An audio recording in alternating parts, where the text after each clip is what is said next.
Plus de 75 médecins de partout au Nouveau-Brunswick co-signent cette semaine une lettre demandant aux citoyens d'être vigilants concernant la pseudoscience. Et en cette ère de pandémie, on l'a vu, la théorie du complot peut nuire aux efforts de la santé publique et aggraver aussi la propagation du virus, selon ces médecins. Et je retrouve pour en parler l'un des co-signataires, Dr Ghislain Lavoie. Bonsoir, merci d'être avec nous. Bonsoir, plaisir. Pourquoi c'est important pour vous de faire une mise au point auprès des citoyens? Ben, en fait, en tant que médecin, je pense que c'est notre devoir de quand même dénoncer un peu la pseudoscience. On se souvient que la médecine comme telle, c'est vraiment la science qui témoigne un peu de l'organisation du corps humain, son fonctionnement normal, puis cherche à préserver vraiment la santé par la prévention puis le traitement de maladies, puis les traitements prouvés essentiellement. Alors, tout ce qui s'appelle médecine alternative ou bien donc pseudosciences ou même médecine non conventionnelle s'oppose un peu à ce qu'on essaye de faire. Vous œuvrez dans les foyers de soins où la crainte doit être encore plus grande. Quelles sont les fausses informations que vous entendez le plus souvent dans votre pratique ces jours-ci?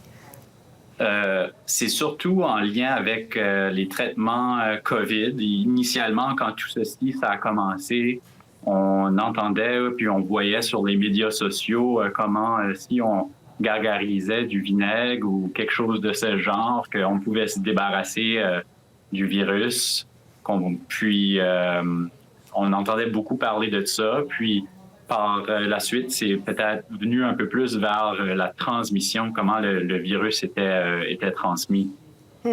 Et comme vous l'avez dit, vous sentez que vous avez un rôle à jouer à travers tout ça. Donc, auprès de vos patients aussi, j'imagine que vous devez répondre à toutes ces questions-là. Oui, en fait, comme la plupart le sait déjà, on fait beaucoup nos visites virtuellement dernièrement. Ça fait qu'on le fait au téléphone. Puis, si mon patient m'appelle pour un mal de dos ou m'appelle pour peu importe en fait la raison, il y a souvent une ou deux questions COVID qui se ramassent là-dedans. Fait que oui, on en répond des questions. Il y a beaucoup d'informations quand même pour le milieu scientifique. Est-ce que ça devient compliqué, étant donné que l'information évolue extrêmement rapidement, de se mettre à jour aussi comme professionnel de la santé?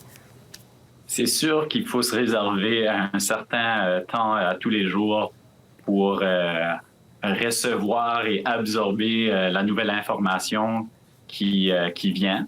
En tant que médecin, on est constamment mis dans cette position-là où il faut s'adapter avec les nouvelles informations qui viennent. C'est sûr que c'est pas comme que c'est tout de suite.